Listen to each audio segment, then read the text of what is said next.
Today, we're breaking down a geopolitical crisis set in 2026. This isn't just some regional conflict, it's an event with consequences so massive they're threatening to collapse the entire global economy. This is the story of Operation Epic Fury. And it all starts with just two words from a report on the ground: an eerie quiet. Just imagine that for a second. One of the busiest, most vital arteries of global commerce suddenly silent. That one image, that feeling, it sets the stage for a worldwide emergency. So, where is this all going down?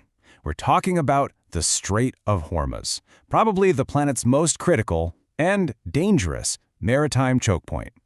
Right off the coast of the UAE, the constant hum of global trade has just stopped. It's been replaced by a deafening and very, very expensive silence. And the result? Well, you get this absolutely surreal scene. Hundreds of these enormous oil tankers, literally the lifeblood of our modern world, are just sitting there, motionless. They've become ghost ships on a sea of turmoil, totally unable to deliver their critical cargo. The reason for all of this is the 2026 Iran war. And let's be clear, this conflict has triggered what experts are already calling the single largest supply disruption in the entire history of the global oil market. Nothing like this has ever happened before. So the big question is, how on earth did we get here? Okay, let's dive into the specific military operation that lit the fuse on this global powder keg. It all kicked off on February 28, 2026. A joint U.S.-Israeli mission codenamed Operation Epic Fury carried out a strike that assassinated Iran's supreme leader. The retaliation from Iran was, well, it was instant and it was overwhelming. A massive wave of drone and missile attacks targeting everything from military bases to airports and oil facilities all across the Gulf. For countries like Saudi Arabia and the UAE, this was their absolute worst nightmare come true. Suddenly, they're at the center of a devastating war they had been trying so hard to avoid. That military strike didn't just stay in the region. Oh no, it immediately sent catastrophic shockwaves ripping through the world's economy. Let's take a look at the damage. The scale of this disruption is just staggering. With the Strait of Hormuz closed, 20%, a full fifth of the world's daily oil supply, was taken off the market. Instantly. Just like that, it was gone. And you can guess what happened to prices. Brent crude oil, which is the global benchmark, didn't just rise, it skyrocketed. It went from a stable $70 a barrel to over $110 in just a matter of days. A price shock that fast is almost unheard of. But you know, this isn't just about oil. That same strait is a pipeline for 20% of the world's liquefied natural gas, or LNG.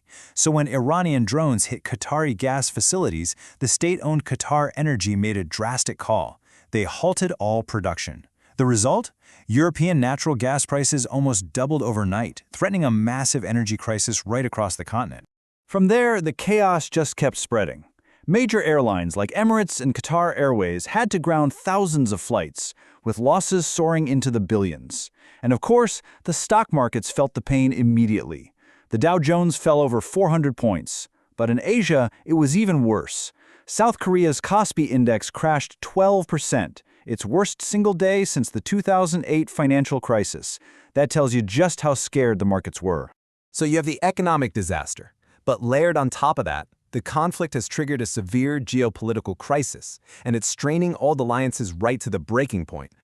This whole situation has created a really dangerous rift between the United States and its allies in the Gulf. You see, while the U.S. was focused on defending Israel, countries like the UAE were shelling out an estimated $2 billion on missile interceptors just to survive Iran's retaliation. You can just imagine the sense of betrayal, especially when reports surfaced that the U.S. had torpedoed diplomatic talks without even consulting the very allies who are now on the front line of this war. And make no mistake, this is no longer just a Middle Eastern conflict. It's escalated into a multi-front missile crisis, with tensions now touching the Caucasus region and even NATO territory itself. The crisis has officially gone global. And to make an already terrible situation even worse, there are widespread reports that the U.S. military is overstretched. It's supposedly facing critical shortages of key missile interceptors, and that raises some really serious questions about its ability to support allies in the Gulf while also keeping up its commitments in other places like Ukraine. All of this brings the crisis from the global stage right down to our daily lives, and it is pushing the world's economy to the absolute brink. For millions of people, the first and most painful impact is being felt right at the gas pump. In places like California, prices have already soared past $5 a gallon, and they are still climbing. But the starkest warning, the really scary part, comes directly from the experts. And they are all saying the same thing. If the Strait of Hormuz remains closed, we're not just looking at a bad recession. We're looking at a potential collapse of world economies. Which leaves us with this final, massive question.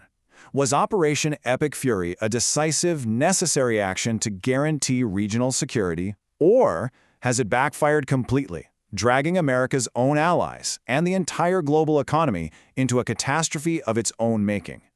The answer right now is not yet clear, but the consequences, they're already here.